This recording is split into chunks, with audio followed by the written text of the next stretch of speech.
being a performing artist, I use that training into everything that I do in terms of writing, because it's all about the narrative and the story. You know, storytelling is this buzz term, but it really is about the story. And we each have one, and it's Yeah. about bringing it out and showing it so it's relatable to, because within all of us that are on this call right now, we have a link.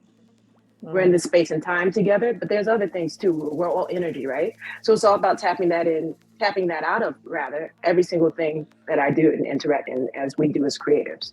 So that's my Mhm. thoughts on it. Mm. Hmm. Now you see, it's interesting because Inga, you kind of said, or maybe I misheard you, but I thought you kind of said, "Oh, I'm not an artist. This painting behind me," as if what you do isn't art. Mhm. But no, it is, That's isn't true. it? I know, and I think it's probably just because I subscribe to the traditional thinking, right? Like traditional thinking of what art is. But you're right. I have a show. I actually host a show, and with that's my art. If you can think about it like that. And I do have boundaries. I have specific questions that I use, but that allows me to relax during the show and knowing kind of what I want to do and what the run of show is going to be. So yeah, you're right, And Jonathan. you see, I would suggest that is it what is it when it's like modern art, you just throw paint at the wall and Oh, it's abstract. abstract. Yeah. So where the abstract nature of your art is, so you have this show structure, and I came along and you just told me what the structure was. You told me what the structure was, and I even listened to it myself. I went, I'll tell you the question I'm going to answer. Like a politician, it was appalling. Oh dear. Hannah,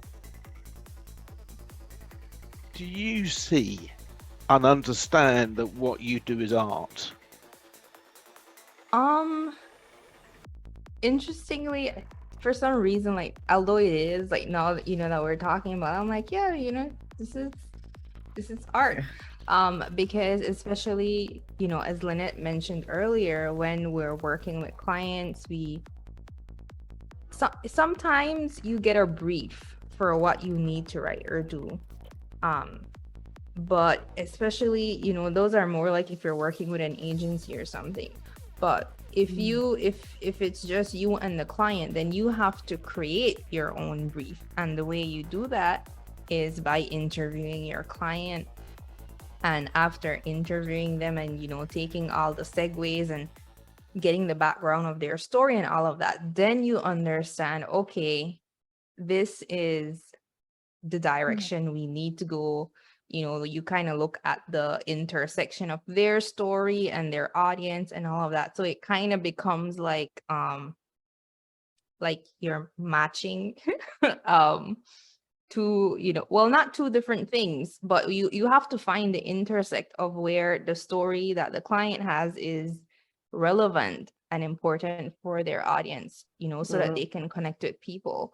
And so I feel like in a way, copywriting is similar to networking in that there is a deep psychological aspect of it, where we have to see the connections where people think that there is none, or they feel that there is none, or they have an extremely hard time finding that connection, And to add to what Lynette said earlier about creativity and storytelling, and it's become like a buzzword these days, but we are wired for storytelling. And Yes. whenever we're talking, that's what we're doing. We're telling stories, whether it's about, like earlier we started off with me talking about my experience growing up and how that's relevant to our current discussion.